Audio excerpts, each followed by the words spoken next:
if you take a course in statistics, you begin to go, oh, that kind of random, and that kind of random, and that kind of random, and that kind of random, and that kind of random, and I could determine my own kind of random if I have my own data and not just like the ones a lot of people use, which are really kind of common.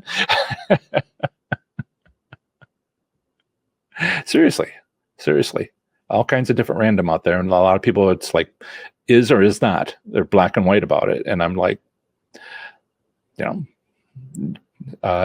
it's when you take there's a Facebook meme. We've talked about a couple of those today so far. There's a Facebook meme that says, everybody hates math until that paycheck looks a little funny. And everybody hates math until that pan pay looks a little funny.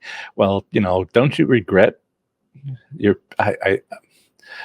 I won't say this. No reason to regret not taking statistics, but maybe the next time you get offered to take a statistics course, maybe you'll pass it. Yeah. So Pentablack, they are random. That part's right, but you need to change your idea of what random is.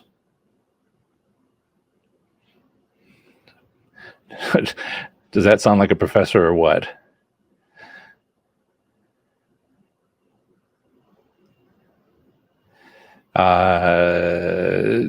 Cascade has a question. I guess he has a question.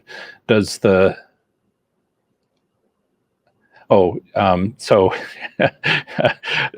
Facebook memes.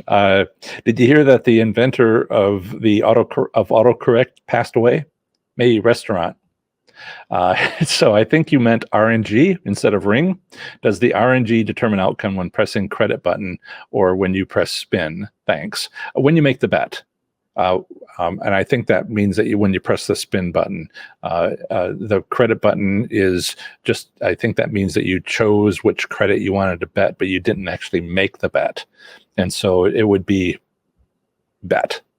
When you press the button, everything is determined after that for class 3 Vegas style slot machines. A little bit different for class 2 bingo style machines, and certainly those are a little bit more like maybe video poker, where you have to choose which cards you keep in the second round. That's an important decision. It has an effect on the outcome. But on class 3 machines, when they ask you to choose a coin to determine your no, that was all determined back at the bet.